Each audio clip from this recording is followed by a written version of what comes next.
আসসালামু আলাইকুম, আশা করি সকলেই ভালো আছেন। তো যেহেতু আমি কফি শপে চাকরি করি, সে কারণে অনেকদিন ধরে ভাবতেছি একটা কফি শপের ভিডিও নিয়ে আপনাদের সামনে উপস্থাপন হব।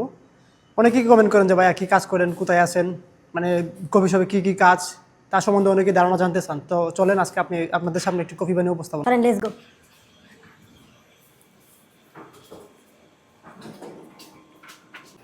তো আসলে হচ্ছে এটা পটো ফিল্টার, এটা দিয়ে ফার্স্ট টাইম বিনস বের করতে হয়। এটা হচ্ছে গ্রাইন্ডার মেশিন, ঠিক আছে। তো কফি শপে কাজ করতে গেলে অনেক কিছু জানতে হয়, অনেক কিছু শিখতে হয়, অনেক কিছু বুঝতে হয়। আপনার টেম্পার যত ভালো হবে, স্পেসও শর্ট তত ভালো হবে। এটা হচ্ছে টেম্পার মেশিন। এখন আমি স্পেসও মেশিনে ওয়াটার ফিল্টার ঢুকিয়ে নিলাম। তারপর আমি একটি লাচে কাপ নিলাম। তো এটা হচ্ছে লাচে কাপ। তো এটা দিয়ে আমি এক স্পেসও শর্ট চালু করলাম। তো দেখতেই পাচ্ছেন ইতিমধ্যে স্পেসও আস্তে আস্তে বের হচ্ছে।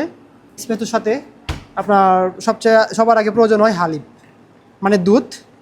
বাংলাদেশে যা দুধ বলি, সৌদি আরবে তা হালিব বলে। তো দেখতেই পাচ্ছেন আমি ইতিমধ্যে দুধ ঢেলে নিলাম। তো আপনারা ইতিমধ্যে দেখতে পাচ্ছেন আমি দুধ স্টিম করতেছি, দুধ গরম করতেছি। কফি তৈরি করতে যাচ্ছি, সেটার মধ্যে আমি অ্যাড করব হার্ড, এটাকে আমরা লাভ হিসেবে অনেকে চিনি।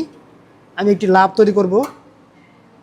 তো দেখতেই পাচ্ছেন ইতিমধ্যে একটি লাভ হয়ে গেছে। তা আসলে আটটা ভালো হয় নাই। তো হয়তো হঠাৎ করে ক্যামেরার সামনে যেহেতু আর্টটা ভালো হয় নাই, আমার আর্ট আরও অনেক ভালো হয়, ঠিক আছে। এজন্য আমরা একটি লাচি আর্ট কপি উপস্থাপন করলাম। তো দেখতেই পাচ্ছেন ইতিমধ্যে একটি লাভ, আমাকে যেটা লাভ হিসেবে চিনি, এটাকে কফির মধ্যে হার্ড আর্ট বলে। তো দেখতেই পাচ্ছেন ইতিমধ্যে একটি লাচি আর্ট কফি তৈরি হয়ে গেল। তো আমার কাজ হচ্ছে এটাই, lassi art, cappuccino, espresso, B60, এটাই সবচেয়ে সৌদি আরবে সবচেয়ে বেশি চলে।